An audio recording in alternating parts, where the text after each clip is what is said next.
everyone, I'm Carlota Pico from the Content Mix, and I'm excited to be here today with Christian Flaschka, who is global marketing expert at Markem-Imaje and has over 20 years of experience in marketing and communications. Christian, thank you so much for joining us today on the Content Mix. It's a pleasure to have you. Hi, Carlota. Thank you very much for having me. It's a huge pleasure for me as well. Thank you. Well, let's jump into the interview. To get this interview started off, I'd like to learn a little bit about your background, your company, and how you got to where you are today. Okay. I was born and raised in Vienna, Austria, where I studied economics until the mid-90s approximately. And then I decided that I did not want to spend my whole life living in Austria. So I traveled a lot. And one of my destinations was Barcelona, which I liked very much. So I decided to settle in Barcelona and I started looking for a job there. And I started in a fashion company where I lasted a couple of years or so. And then I moved on to cultural merchandising, event marketing. And then after a while, I ended up in industrial marketing. And that was probably around 2005. So I've been in industrial marketing since 2005. That's 15 years already, believe it or not. I started off in a company called Linde Material Handling, Logistics Solutions. Then I moved on to Six Sensor Intelligence, where I was for 11 years in charge of marketing for Iberia, that's Spain and Portugal. And 2 years ago, I moved on to Markem-Imaje, where I'm right now, initially as EMEA marketing manager. And earlier this year, I transitioned to a global position as a global marketing expert. Okay, well, congratulations on Thank you. role and also, of course, on your experience. Before moving on to the next question, and for our audience who's not familiar with industrial automation, I do want to define a little bit and give a brief explanation on what it is. Industrial automation is a set of technologies and control devices that results in operations of machines and systems without or limited human intervention, and it delivers a superior performance compared to manual operation. That's correct. Are there any peculiarities about marketing in the industrial automation industry that our audience should be aware of? So what's your day-to-day look like, your challenges, and the solutions that you find? Yeah. If you compare industrial marketing in general or industrial automation marketing to consumer marketing, maybe it's not as fancy. And it's not as emotional. So it's more, it goes more to the brain than to the heart. Mm-hmm. And the information needs to be more precise. And it's very technical, of course. We're talking about technical solutions like Markem-Imaje, where we offer solutions for packaging, coding on primary, secondary, and tertiary packaging. So that's a very technical area where we work in. So people need to be informed correctly about the impact of the solution. So it's not like selling chewing gum or T-shirts. You need to be very specific in your information. And also, I'd say maybe it's a bit less colorful than consumer marketing, because of these restrictions that we have in terms of getting our content across and informing more than selling, let's say. That presents a whole level of different challenges because obviously your sales cycle is much longer than what a sales cycle would be at a different type of company. Yes. Therefore, I'd like to learn a little bit about how you measure the performance of your marketing campaigns. In other words, what KPIs are you measuring?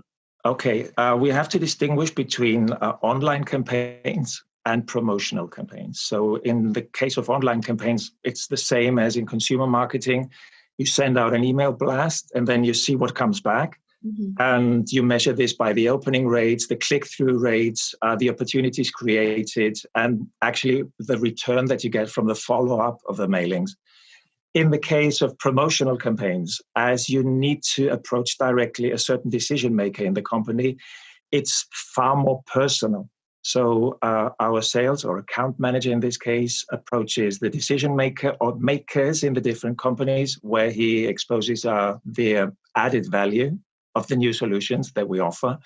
And it's a very face-to-face marketing in this case. Of course, in the end, what we want to do is we want to sell new product. So it's always about opportunities created and opportunities won in the end. Okay. When it comes to content, HubSpot's CEO said the following: Mm-hmm. separates good content from great content is a willingness to take risks and Mm-hmm. the envelope. So let's take that to a marketing level. What do Yeah. you think separates good marketing and from great marketing, especially taking into consideration your 20 years of experience in the marketing industry? I think innovation is always a very important point in marketing. There are followers and there are leaders. And if you are a follower, you can create good marketing. I experienced that, for instance, in the fashion company where I worked. They were very good followers. So their marketing was good, but it was not great. It was always like a diluted version of what was already available. Whereas in other companies, you see that there is really an aim to create something new and to take a new approach towards marketing and towards communication. Using new tools, always being up to date in terms of what are the current social media that people are using. You need to know that which social media actually refer to your target group. So there's no point for us to work on TikTok these days. But of course, we are on Facebook, on LinkedIn, and we're also working on Instagram. You need to know what tools you can apply and what works and what doesn't work. And there's a lot of trial and error as well. Because if you try to be innovative, if you try to be ahead of the competition, sometimes you fail and sometimes you're successful. But I think there's always the value of trying out new stuff. And I think that makes a big difference between just being a company that copies somebody else's sales pitch to a certain extent, or you create your own pitch. And I always prefer to create our own pitch. That's extremely valuable advice. So I do want to put some of that theory into practice. Mm-hmm. And for that reason, I'd love to ask you about a marketing project that you're particularly proud of, its results, and how you made that happen, most importantly. Mm-hmm. Okay. Only recently, because of the current situation, we were supposed to be at a very important trade show in Germany, which is called Interpack, and the trade show got cancelled like so many other events. And our marketing director came up with a very good idea. He said that instead of having a physical trade show, let's create a virtual trade show, which was quite makeshift because we had very little time. We wanted it to coincide with the original date of the trade show. But it was very successful because we reached out to our customers. We offered, I think, around 40 different webinars. And we got a huge response from that because people had a lot of time at their hands because there was not a lot of work back in March, April. So we had a huge attendance rate. And also we got some new contacts out of these webinars. And I think it created a lot of noise in this very, say, limited market that we work in. And to my knowledge, it's already being copied by some of our competitors, which is always, I think, a good form of flattery, isn't it? Definitely, definitely. So wait, what is a digital trade show?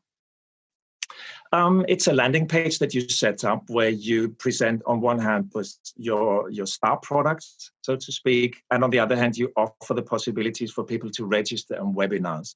And these webinars consist of product presentations, solution presentations, and they are very open to questions, and there's a lot of interaction. So that's what we're seeking, online interactions with our customer.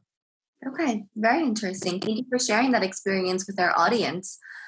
So I do want to talk about COVID-19 because you did just mention it in your last response. And plus, it's a hot topic. Unfortunately, we're all facing the consequences of the pandemic, but so are marketing budgets worldwide. They have been one of the first budgets to go for many companies. So with that in mind, what major lessons have you learned about marketing during this time? And what do you think the future of marketing will look like? I believe that although they are not obsolete, I think we have to take into account that physical events can be cancelled at any time from now on. So we should always have a plan B on the digital side. And we should invest far more in digital marketing, far more resources, not only money, but also ideas and personnel. I think that would be my advice for the future.